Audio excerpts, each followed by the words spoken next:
Hello दोस्तों, स्वागत है आप सभी का आपके अपने प्यारे से YouTube channel BSR learning point में। जी हाँ दोस्तों, जैसा कि आप लोग जानते हैं कि हम आपके लिए लगातार ला रहे हैं कक्षा 10th के फिजिक्स का चैप्टर वाइज ऑब्जेक्टिव क्वेश्चंस। दोस्तों, प्रीवियस वीडियो में हमने विद्युत धारा चैप्टर के 50 महत्वपूर्ण क्वेश्चंस को किए थे। आज के इस वीडियो में उससे आगे क्वेश्चंस को देखेंगे। और दोस्तों, MBBI क्वेश्चंस का कलेक्शन आपको इस वीडियो में दिया जाएगा, तो बने रहिए इस वीडियो में अंत तक। और यह वीडियो आपके लिए बहुत ही फायदेमंद होने वाला है। तो दोस्तों, यदि आप हमारे चैनल को अभी तक सब्सक्राइब नहीं किए हैं तो प्लीज़ चैनल को सब्सक्राइब जरूर करें और अपने दोस्तों के साथ शेयर भी करें। यदि वीडियो अच्छा लगे तो प्लीज़ वीडियो को लाइक करें। चलिए दोस्तों, फर्स्ट नंबर का क्वेश्चन आपके सामने में यहाँ पर स्क्रीन पर आप देख रहे हैं। फर्स्ट नंबर का क्वेश्चन है, कहता है जिन पदार्थों में विद्युत मुक्त रूप से प्रभावित हो सकती है उन्हें कहते हैं। कहता है कि जिन पदार्थ, मान के चलिए कोई पदार्थ है और उसमें विद्युत धारा आसानी से प्रभावित हो सकती है तो उस पदार्थ को क्या कहते हैं। तो दोस्तों, उस पदार्थ को कहते हैं, यहाँ पर ऑप्शन दिया हुआ है। ए नंबर में कहता है अर्ध विद्युत चालक, बी नंबर में कहता है विद्युत रोधी, सी नंबर में कहता है विद्युत चालक और डी नंबर में कहता है इनमें से कोई नहीं। तो यहाँ पर दोस्तों हो जाएगा इसका राइट आंसर विद्युत का चालक। ठीक है दोस्तों, विद्युत का चालक राइट आंसर हो जाएगा, ऑप्शन नंबर सी सही है। चलिए अब नेक्स्ट क्वेश्चन पर चलते हैं। तो दोस्तों, अगला प्रश्न है आपके सामने में, आप देख पा रहे हैं स्क्रीन पर। अगला प्रश्न है, कहता है जिन पदार्थों से विद्युत प्रवाह आसानी से नहीं हो सकता है उसे क्या कहते हैं। मान के चलिए कोई पदार्थ है और उससे विद्युत का प्रवाह नहीं हो सकता है। ठीक है दोस्तों, नहीं होगा तो वह क्या कहलाएगा, विद्युत रोधी, विद्युत का चालक, ये भी दोनों इनमें से कोई नहीं, विद्युत रोधी कहलाएगा दोस्तों, क्योंकि वह जो है इलेक्ट्रॉन को प्रभावित नहीं होने देता है। इसीलिए क्या हो जाएगा, इसका right answer A number option हो जाएगा, विद्युत रोधी पदार्थ। चलिए अब नेक्स्ट क्वेश्चन पर चलते हैं। अगला प्रश्न दोस्तों देखिए, यहाँ पर कहता है कि विद्युत प्रवाह की दिशा मानी जाती है, यानी कि विद्युत प्रवाह की जो दिशा है वह क्या मानी जाती है। ऑप्शन नंबर ए कहता है ऋण टर्मिनल से धन टर्मिनल की ओर। जैसे आप लोग दोस्तों बैटरी देखे होंगे, एक ठो रहता है माइनस और एक ठो रहता है प्लस। तो कहता है ऋण से धन की ओर विद्युत धारा जाती है या फिर धन से ऋण की ओर जाती है। तो देखिए यहाँ पर क्या कहता है, ऋण टर्मिनल से धन टर्मिनल की ओर। ऑप्शन नंबर दूसरा कहता है दोस्तों, यहाँ पर ऑप्शन नंबर दूसरा कहता है कि धन टर्मिनल से ऋण टर्मिनल की ओर। और सी नंबर ऑप्शन कहता है किसी भी दिशा में इनमें से कोई नहीं। तो यहाँ पर हो जाएगा दोस्तों, बैटरी से जो धारा प्रवाहित होती है तो वह जो है धन टर्मिनल से जो है ऋण टर्मिनल की ओर धारा जाती है। तो यहाँ पर ऑप्शन नंबर आपको ऑप्शन नंबर बी राइट हो जाएगा, यानी कि धन टर्मिनल से ऋण टर्मिनल की ओर विद्युत धारा प्रवाहित होती है। तो चलिए अब नेक्स्ट क्वेश्चन पर चलते हैं। अगला प्रश्न आपके सामने में दोस्तों यहाँ पर कहता है कि एकांक समय में विद्युत आवेश के परिणाम के प्रवाह को क्या कहा जाता है। दोस्तों, ये विद्युत धारा का परिभाषा है। विद्युत धारा का परिभाषा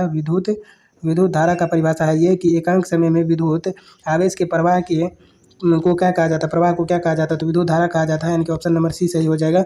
चलिए अब नेक्स्ट क्वेश्चन पर चलते हैं। दोस्तों, इस चैनल पर आपको सभी चैप्टर के बहुत ज़्यादा से ज़्यादा ऑब्जेक्टिव क्वेश्चंस का कलेक्शन दिया जाता है, एक भी ऑब्जेक्टिव नहीं छोड़ा जाता है। तो आप प्लीज़ चैनल को सब्सक्राइब जरूर करें। तो देखिए दोस्तों, अगला प्रश्न यानी कि 55 नंबर का क्वेश्चन है, जो कहता है किसी तार से विद्युत धारा प्रवाहित होती है तो तार के प्रत्येक बिंदु से कितना इलेक्ट्रॉन अपवाहित होती है। तो दोस्तों, यानी कि कहता है कि मान के चलिए कोई तार है और उससे विद्युत धारा प्रवाहित होती है तो तार के प्रत्येक बिंदु से कितना जो है सो इलेक्ट्रॉन अपवाहित होती है। तो यानी कि यहाँ पर क्या हो जाएगा, मान के चलिए ये कह रहा है, या इसका आंसर हो जाएगा आपको 6 गुना 10 पे पावर 18। ठीक है, 18 इलेक्ट्रॉन हो जाएगा दोस्तों। तो यहाँ पर देखिए, यहाँ पर जो 18 दिया हुआ है वह पावर में नहीं है, लेकिन ये 18 पावर में होगा। तो यहाँ पर क्या हो जाएगा, इसका राइट आंसर हो जाएगा ऑप्शन नंबर सी। ठीक है दोस्तों, option number C right answer हो जाएगा। चलिए अब नेक्स्ट क्वेश्चन पर चलते हैं। अगला प्रश्न दोस्तों आपके सामने, अगला प्रश्न कहता है कि किसी विद्युत लैंप के तंतु से 0.4 एम्पियर की धारा प्रवाहित हो रही है। अगर लैंप 3 घंटे तक प्रकाश देता है तो प्रभावित आवेश है। दोस्तों, कहता है आवेश निकालने के लिए, यानी कि क्यू निकालने के लिए कहता है, और आपको दिया हुआ है आई बराबर 0.4 एम्पियर। ठीक है दोस्तों, 0.4 एम्पियर और टी बराबर, यानी कि समय दिया हुआ है 3 घंटा, समय दिया है 3 घंटा दोस्तों। तो चलिए इसको निकालते हैं।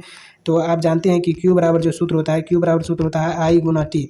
क्यू बराबर सूत्र होता है दोस्तों, क्यू बराबर सूत्र होता है आई गुना टी। तो आई गुना टी, तो देखिए आई का मान है 0.4 एम्पियर और टी का मान है 3 घंटा। तो पहले घंटा को जो है सो सेकेंड में बदलेंगे, तो 1 घंटा में 3600 सेकेंड होता है, इसलिए 3 घंटा में क्या हो जाएगा, 3 गुना 3600। तो यहाँ पर हो जाएगा आपको 0.4 गुना 3600 गुना 3। ठीक है दोस्तों, यानी कि 3 घंटा 3600 गुना 3। तो इसका पॉइंट उड़ेगा तो नीचे में 10 होगा और ये 10 से 1 0 से 1 0 इसका कट जाएगा। तो यहाँ पर हो जाएगा आपको, ये सब गुना होकर के हो जाएगा आपको 43 कूलम। ठीक है दोस्तों, क्योंकि आवेश का जो मात्रक होता है वह कूलम होता है, इसीलिए इसका right answer option number A हो जाएगा।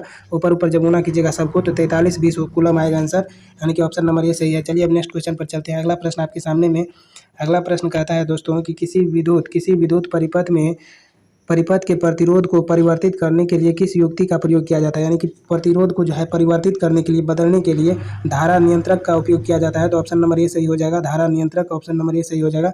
चलिए अब नेक्स्ट क्वेश्चन पर चलते हैं। अगला प्रश्न है, कहता है कि कोई विद्युत बल्ब 220 वोल्ट के जनित्र से संयोजित है। यदि बल्ब से 0.5 एम्पियर की धारा प्रवाहित होती है तो बल्ब की शक्ति, कहता है दोस्तों पी मांगता है, यानी कि पावर ऑफ यहाँ पर बल्ब की शक्ति मांगता है दोस्तों। तो यहाँ पर भी दिया हुआ है आपको, यानी कि वो विभव दिया है 220 वोल्ट और धारा दिया है 0.5 एम्पियर। तो यहाँ पर क्या हो जाएगा दोस्तों, पी बराबर सूत्र होता है वी आई। तो यहाँ पर क्या हो जाएगा, वी इंटू आई। पी बराबर सूत्र रहता है वी आई। वी का मान है 220 वोल्ट और आई का मान है दोस्तों, आई का मान है 0.5। तो यहाँ पर क्या हो जाएगा 220 गुना 0.5। तो इसका पॉइंट उड़ेगा तो यहाँ पर क्या हो जाएगा 10 नीचे में और एक जीरो से एक जीरो कट जाएगा। जब इसको गुना कीजिएगा तो हो जाएगा 22 पंचा 110। यहाँ पर क्या हो जाएगा 110 वाट, क्योंकि पी का जो मात्रक होता है वह वाट होता है। तो यहाँ पर क्या हो जाएगा डी नंबर ऑप्शन सही हो जाएगा, 110 वाट। ठीक है दोस्तों, चलिए अब नेक्स्ट क्वेश्चन पर चलते हैं। अगला प्रश्न आपके सामने में, अगला प्रश्न कहता है किसी विद्युत बल्ब के तंतु से 0.5 एम्पियर विद्युत धारा 10 मिनट तक प्रभावित होती है। विद्युत परिपथ से प्रभावित विद्युत आवेश का परिणाम है। तो यहाँ पर देखिए दोस्तों, आपको धारा जो दिया है यानी कि आई का मान दिया हुआ है 0.5 एम्पियर। ठीक है दोस्तों, और टाइम दिया है आपको 10 मिनट, टी दिया है आपको 10 मिनट दिया है। तो इसको सेकेंड में बदलेंगे तो 60 से गुना करेंगे। ठीक है दोस्तों, 60 से गुना कर दिए। अब आपको कहता है आवेश निकालने के लिए, तो आवेश का सूत्र होता है Q बराबर आई टी। तो यहाँ पर क्या हो जाएगा दोस्तों, इसको गुना करके हो जाएगा 600। यहाँ पर हो जाएगा 600, यानी कि टी का मान 600 और आई का मान 0.5। और Q का जो सूत्र होता है, तो Q का सूत्र होता है आपको आई टी। ठीक है दोस्तों, Q का सूत्र होता है आई टी। तो आई इंटू टी, तो आई का मान जो है आपको 0.5 दिया हुआ है और टी का मान अभी आया है आपको 600। तो यहाँ पर क्या हो जाएगा इसका राइट आंसर, यहाँ पर पॉइंट उड़ाइएगा तो नीचे में 10 होगा, 0 0 कैंसिल हो जाएगा, यानी कि 6 पंचे 30, यानी कि आपको 300 कूलम राइट आंसर हो जाएगा। आवेश का मात्रा कूलम होता है, इसीलिए क्या हो जाएगा 300 कूलम, ऑप्शन नंबर ए सही है। चलिए अब नेक्स्ट क्वेश्चन पर चलते हैं। अगला प्रश्न आपके सामने में दोस्तों, अगला प्रश्न कहता है कि विद्युत परिपथ, कहता है विद्युत प्रभावित कर किसी धातु की वस्तु पर अन्य किसी वांछित धातु की परत निक्षेपित करने के प्रक्रम को क्या कहते हैं? तो दोस्तों मान के चलिए कि कोई पदार्थ है और उसको क्या कहते हैं विद्युत लेपन करते हैं, तो उसको क्या कहते हैं विद्युत लेपन। इस प्रक्रिया को विद्युत लेपन कहते हैं। ऑप्शन नंबर ए राइट सही है, यानी कि ऑप्शन नंबर ए आपका सही है। तो क्या हो जाएगा 60 नंबर का ऑप्शन नंबर ए विद्युत लेपन हो जाएगा आंसर। तो चलिए नेक्स्ट क्वेश्चन पर चलते हैं। अगला प्रश्न दोस्तों कहता है कि विद्युत धारा का खोज किसने किया था? तो विद्युत धारा का खोज कहता है मैक्सवेल, बेंजामिन फ्रैंकलिन, क एवं ख दोनों इनमें से कोई नहीं। तो विद्युत धारा का जो खोज है वह किया था बेंजामिन फ्रैंकलिन। तो इसका राइट आंसर हो जाएगा बेंजामिन फ्रैंकलिन, ऑप्शन नंबर आपका ख सही है। चलिए अब नेक्स्ट क्वेश्चन पर चलते हैं। अगला प्रश्न दोस्तों कहता है यहाँ पर कि विद्युत चुंबक बनाने में के लिए उपयुक्त पदार्थ है। तो विद्युत चुंबक जो बनाते हैं दोस्तों, तो उसमें नरम लोहा का प्रयोग करते हैं। यह क्वेश्चन बिहार बोर्ड में बहुत आता है, तो यहाँ पर नरम लोहा हो जाएगा इसका आंसर, 62 का ये नंबर आंसर हो जाएगा। चलिए अब नेक्स्ट क्वेश्चन पर चलते हैं। अगला प्रश्न दोस्तों यहाँ पर कहता है आपके लिए, देखिए दोस्तों कहता है किसी विद्युत धारा के सतत तथा बंद पथ को क्या कहते हैं? तो किसी विद्युत धारा के सतत तथा बंद पथ को विद्युत परिपथ कहते हैं। दोस्तों मान के चलिए कोई विद्युत परिपथ है, तो इसमें धारा हमेशा बह भी सकता है और नहीं भी बह सकता है, तो वह क्या कहलाएगा विद्युत परिपथ कहलाएगा। चलिए अब नेक्स्ट क्वेश्चन पर चलते हैं। अगला प्रश्न दोस्तों सभी ऑब्जेक्टिव क्वेश्चंस आपको डिटेल में बताया जाता है इस चैनल पर, तो जल्द से जल्द इस चैनल से जुड़ जाइए और टेलीग्राम से भी ज्वाइन हो जाइए ताकि आपको PDF प्रोवाइड करा सके। तो दोस्तों यहाँ पर देखिए अगला प्रश्न है विद्युत धारा के तापीय प्रभाव का उपयोग किसमें नहीं होता है? तो विद्युत धारा के तापीय प्रभाव का मतलब होता है कि विद्युत धारा का उपयोग हम ताप उत्पन्न करने के लिए करते हैं। तो देखिए हीटर में ताप का प्रयोग होता है, इस्त्री में भी ताप का प्रयोग होता है, बल्ब भी गर्म हो जाता है, लेकिन विद्युत पंखा जो है ये तो हवा देता है, ठंडा हवा देता है, यानी कि आपको हो जाएगा विद्युत पंखा इसका उपयोग हो जाएगा, यहाँ पर नहीं है। कहता है विद्युत धारा के तापीय प्रभाव का उपयोग किसमें नहीं होता है? तो विद्युत पंखा में नहीं होता है, इसका राइट आंसर हो जाएगा विद्युत पंखा। चलिए अब नेक्स्ट क्वेश्चन पर चलते हैं। अगला प्रश्न है आपके सामने में दोस्तों, कहता है कि विद्युत धारा की चाल प्रकाश की चाल में क्या संबंध है? कहता है विद्युत धारा की चाल और प्रकाश की चाल में क्या संबंध है? तो दोनों जो है समान होता है। ठीक है दोस्तों, जितना तेज विद्युत धारा की चाल होती है उतनी ही तेज प्रकाश की भी चाल होती है। 3 लाख किलोमीटर यानी कि 3 गुना 10⁵ किलोमीटर पर सेकेंड की रफ्तार से जो है आपका विद्युत धारा भी चलता है और प्रकाश भी चलता है। चलिए अब नेक्स्ट क्वेश्चन पर चलते हैं। अगला प्रश्न दोस्तों कहता है किसी विद्युत परिपथ में इकाई धन आवेश को एक बिंदु से दूसरे बिंदु तक ले जाने में किए गए कार्य को मापा जाता है उन बिंदुओं के बीच, तो विभवांतर के बीच, यानी कि विभवांतर के बीच, उन दोनों बिंदुओं के विभवांतर से हो जाएगा आंसर, यानी कि आपका ऑप्शन नंबर बी आंसर हो जाएगा। जब भी दो बिंदु का बात आएगा दोस्तों, बिंदु ए और बिंदु बी का बात आएगा, तो यहाँ पर दो बिंदु का जब भी बात आएगा तो उसका आंसर हो जाएगा विभवांतर। तो चलिए यहाँ पर 66 का बी नंबर आंसर विभवांतर सही है। चलिए अब नेक्स्ट क्वेश्चन पर चलते हैं। अगला प्रश्न कहता है यहाँ पर कि विद्युत धारा जो तार की प्रति मीटर लंबाई के लिए 2 गुना 10⁻⁷ न्यूटन का बल उत्पन्न करती है वह धारा है। तो वह धारा दोस्तों 1 एम्पियर का धारा होता है, जो कि आपको तार पर जो है 2 गुना 10 पे पावर 2 गुना 10 पे पावर -7 न्यूटन का जो बल उत्पन्न करता है वह 1 एम्पियर का धारा होता है। तो यहाँ पर क्या आ जाएगा, ऑप्शन नंबर ए सही हो जाएगा, 1 एम्पियर। चलिए हम नेक्स्ट क्वेश्चन पर चलते हैं। अगला प्रश्न दोस्तों यहाँ पर कहता है कि 6 वोल्ट बैटरी से गुजरने वाले हर कूलम आवेश को कितनी ऊर्जा दी जा सकती है। तो दोस्तों यहाँ पर देखिए आपको भी दिया हुआ है 6 वोल्ट, ठीक है दोस्तों, भी का मान है 6 वोल्ट और यहाँ पर आपको दिया है 1 कूलम, यानी कि क्यू का मान है आपको 1 कूलम का था, हर 1 कूलम, तो यहाँ पर क्यू का मान 1 कूलम है। तो डब्लू बराबर जब निकालेंगे तो डब्लू बराबर सूत्र था भी गुना क्यू, तो भी क्यू को गुना करेंगे यहाँ पर, तो भी है 6 वोल्ट, भी है 6 वोल्ट और क्यू है 1 कूलम। तो यहाँ पर क्या हो जाएगा, डब्लू बराबर आपको हो जाएगा, डब्लू बराबर हो जाएगा दोस्तों, डब्लू बराबर हो जाएगा 6 गुना 1, 6 गुना 1 यानी कि आपको हो जाएगा 6, ठीक है। और देखिए डब्लू जो होता है वह ऊर्जा के बराबर होता है, तो ऊर्जा का भी मान हो जाएगा 6 और ऊर्जा का मात्रक जूल होता है और कार्य का भी मात्रक जूल होता है, तो 6 जूल इसका राइट आंसर हो जाएगा। तो यहाँ पर देखिए दोस्तों इसका सही आंसर हो जाएगा 6 जूल, यानी कि ऑप्शन नंबर बी सही हो जाएगा। चलिए अब नेक्स्ट क्वेश्चन पर चलते हैं। अगला प्रश्न दोस्तों कहता है कि इलेक्ट्रॉन पर आवेश होता है, कहता है इलेक्ट्रॉन पर आवेश होता है, तो इलेक्ट्रॉन पर आवेश होता है 1.6 गुना 10 पे पावर -19 कूलम, यहाँ पर माइनस लगेगा दोस्तों, और ये 19 जो है 10 के घात है, 10 के घात है -19, तो यहाँ पर क्या हो जाएगा, ऑप्शन नंबर सी सही हो जाएगा, 1.6 गुना 10 पे पावर -19 कूलम। चलिए अब नेक्स्ट क्वेश्चन पर चलते हैं। अगला प्रश्न दोस्तों कहता है कि समांतर क्रम में संयोजित 10 प्रतिरोधों का निम्न में से प्रत्येक का मान 10 ओम है, समतुल्य प्रतिरोध होगा। कहता है समांतर क्रम में 10 गो प्रतिरोध को लगाया गया है जिसमें प्रत्येक का मान जो है 10 ओम है। तो मान के चलिए समांतर क्रम का सूत्र होता है R बराबर 1/R बराबर 1/R1 प्लस 1/R2 और यहाँ पर 10 गो लिया है तो 10 तक जाएगा।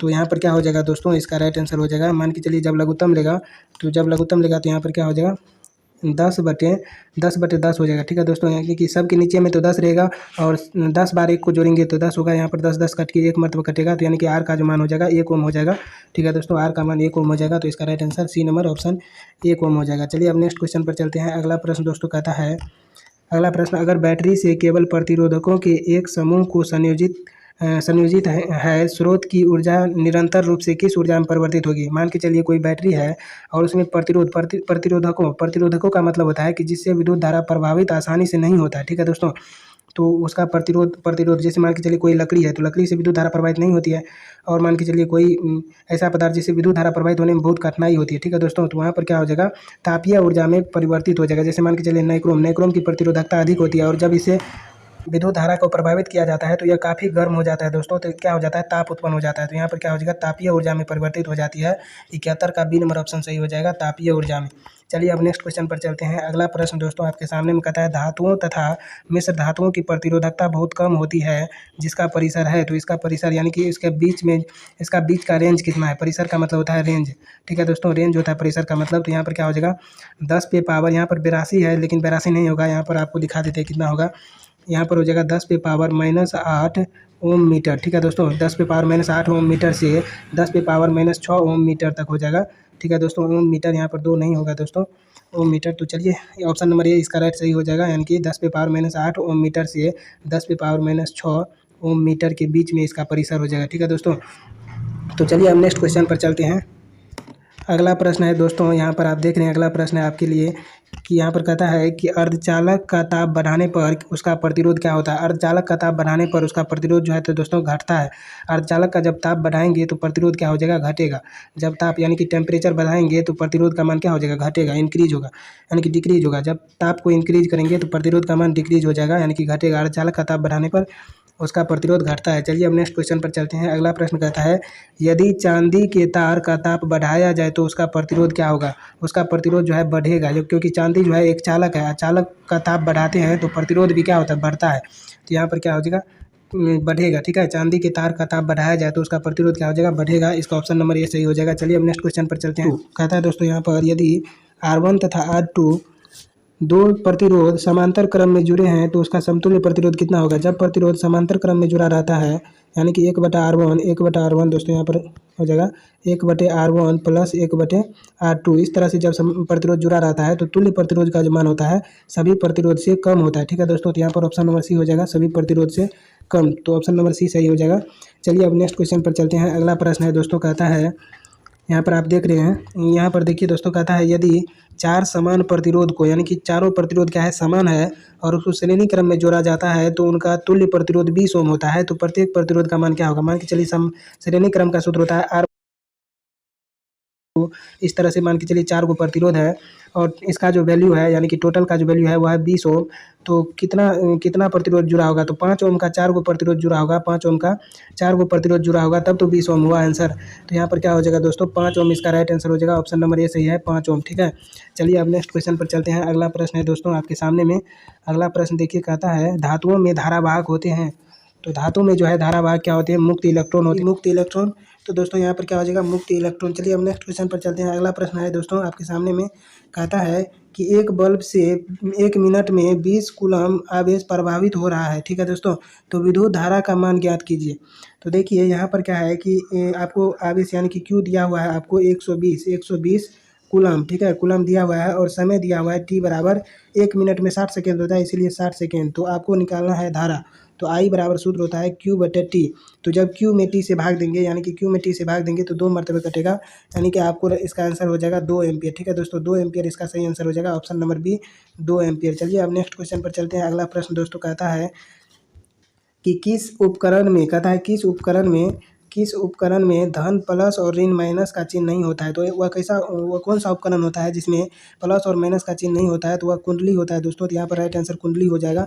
ऑप्शन नंबर सी सही है। चलिए अब नेक्स्ट क्वेश्चन पर चलते हैं। अगला प्रश्न कहता है दोस्तों कि लंबाई बढ़ाने से चालक तार का प्रतिरोध क्या होता है। तो लंबाई बढ़ाने से चालक तार का प्रतिरोध जो है बढ़ता है। तो ऑप्शन नंबर ए सही हो जाएगा। चलिए अब नेक्स्ट क्वेश्चन पर चलते हैं दोस्तों। अगला प्रश्न कहता है दोस्तों यहाँ पर कि यदि 5 समान प्रतिरोधकों को समांतर क्रम में जोड़ने पर उसका तुल्य प्रतिरोध 10 ओम हो तो प्रत्येक प्रतिरोध का मान कितना होगा।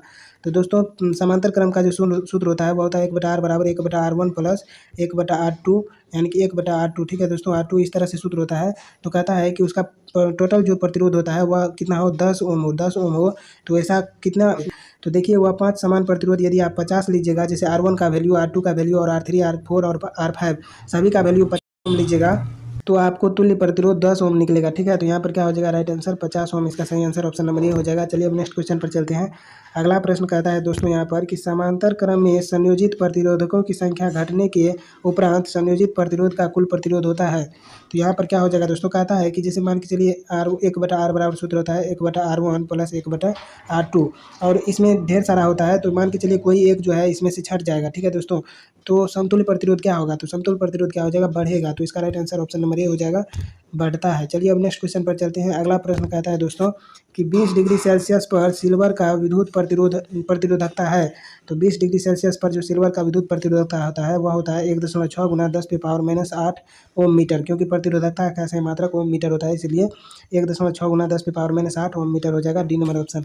चलिए अब नेक्स्ट क्वेश्चन पर चलते हैं। अगला प्रश्न दोस्तों कहता है कि परिपथ में कितने अनुमान तक का फ्यूज उपयोग किया जाता है। कहता है कितने अनुमान तक का फ्यूज उपयोग किया जाता है जबकि 220 वोल्ट पर 1 किलोवाट विद्युत उपभोक्त होती है। तो वह जो हो जाएगा इसका आंसर, राइट आंसर 5 एम्पियर हो जाएगा, यानी कि फ्यूज जो है 5 एम्पियर का लगाया जाता है। तो यहाँ पर क्या हो जाएगा दोस्तों, 84 का डी नंबर आंसर 5 एम्पियर। चलिए अब नेक्स्ट क्वेश्चन पर चलते हैं। अगला प्रश्न कहता है परिपथ में किन्हीं दो बिंदुओं के बीच विभवांतर मापा जाता है। तो वोल्ट मीटर से मापा जाता है, राइट आंसर बी नंबर हो जाएगा। चलिए अब नेक्स्ट क्वेश्चन पर चलते हैं। अगला प्रश्न कहता है निम्न में से किसका अर्थ जल होता है। तो हाइड्रो का जो अर्थ होता है वह जल होता है, हाइड्रो को जल बोलते हैं, यानी कि हाइड्रो का अर्थ जो है जल होता है। चलिए अब नेक्स्ट क्वेश्चन पर चलते हैं। अगला प्रश्न दोस्तों कहता है यहाँ पर ताप बढ़ाने से चालक का प्रतिरोध क्या होता है। तो ताप बढ़ाने से चालक का प्रतिरोध बढ़ता है, इससे पहले भी हमने आपको बताया ताप बढ़ाने से चालक का प्रतिरोध बढ़ता है, ऑप्शन नंबर ए सही हो जाएगा। अगला प्रश्न है दोस्तों यहाँ पर कि रेशम द्वारा रगड़े जाने पर कांच के छड़ में उत्पन्न आवेश है। तो कांच के छड़ में जो है प्लस चिन्ह उत्पन्न हो जाता है, यानी कि धन आवेश उत्पन्न हो जाता है। जब रेशम द्वारा कांच को रगड़ा जाता है तो कांच में जो है धन आवेश उत्पन्न हो जाता है, ऑप्शन नंबर ए सही हो जाएगा। अब फिर कहता है इसी तरह का क्वेश्चन देखिए, ऊन द्वारा एबोनाइट के छड़ को रगड़ने पर एबोनाइट के छड़ पर उत्पन्न होता है आवेश। तो कौन सा आवेश उत्पन्न होता है, यानी कि एबोनाइट के छड़ को ऊन द्वारा जब रगड़ेंगे तो एबोनाइट पर जो है ऋण आवेश उत्पन्न हो जाएगा, माइनस चिन्ह उत्पन्न हो जाएगा, माइनस का जो है सो आयन उत्पन्न हो जाएगा। तो यहाँ पर क्या हो जाएगा, ऋण आवेश उत्पन्न हो जाएगा, ऑप्शन नंबर ए सही हो जाएगा। चलिए अब नेक्स्ट क्वेश्चन पर चलते हैं। अगला प्रश्न कहता है दो आवेशित वस्तुओं पर लगने वाले बल कौन सा नियम लागू होता है। कहता है दो आवेशित वस्तुओं पर लगने वाला बल, तो वह कूलम बल लागू होता है, यानी कि मान के चलिए दो आवेश, एक आवेश यहाँ है Q1 और दूसरा आवेश यहाँ पर है Q2। ठीक है दोस्तों, Q2 का मान यहाँ पर है, तो दोनों में जो बल लगता है उसको बोलते हैं कूलम का नियम। ठीक है दोस्तों, कूलम के नियम से बल लगता है। चलिए अब नेक्स्ट क्वेश्चन पर चलते हैं। अगला प्रश्न कहता है कि कूलम के नियम से के को कहा जाता है, के को क्या कहा जाता है। तो के को कहा जाता है समानुपातिकता स्थिरांक, समानुपातिक स्थिरांक कहा जाता है, ऑप्शन नंबर बी सही हो जाएगा। चलिए अब नेक्स्ट क्वेश्चन पर चलते हैं। अगला प्रश्न कहता है यहाँ पर कि दो सदृश आवेशों के बीच किस प्रकार का बल लगता है। मान के चलिए दो समान आवेश है, इस तार में भी प्लस चार्ज प्रवाहित हो रहा है और इस तार में भी प्लस चार्ज प्रवाहित हो रहा है। तो दो समान आवेशों के बीच जो है आपको प्रतिकर्षण बल लगेगा, प्रतिकर्षण बल लगेगा दोस्तों। तो ऑप्शन नंबर सी सही हो जाएगा। चलिए हम नेक्स्ट क्वेश्चन पर चलते हैं।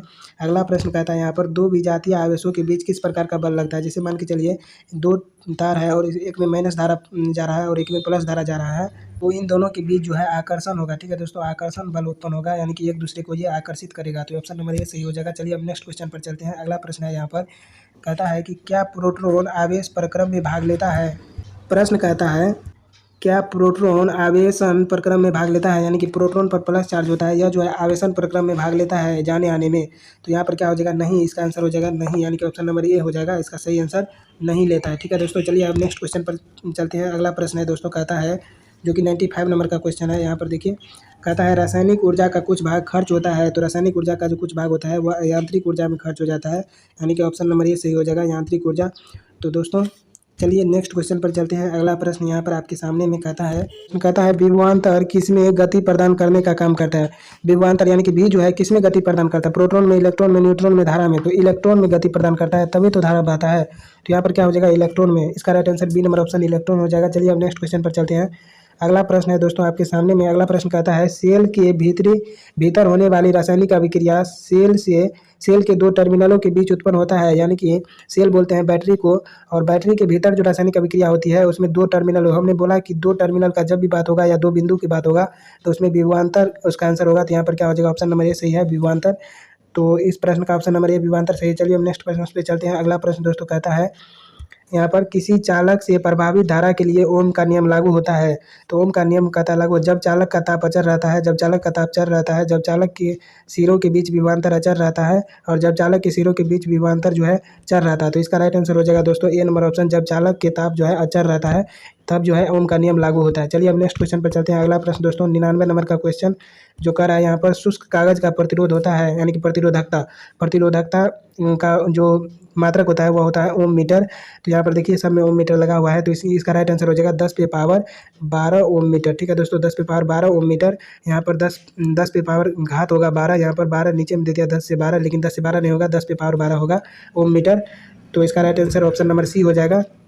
तो चलिए नेक्स्ट क्वेश्चन पर चलते हैं। अगला प्रश्न है आपके सामने में, जो कि इस वीडियो का लास्ट क्वेश्चन है, जो कि कहता है यहाँ पर संचायक बैटरियों को पुनः आवेशित करना संभव है, यानी कि संचायक बैटरी जो होता है उसको हम पुनः चार्ज कर सकते हैं।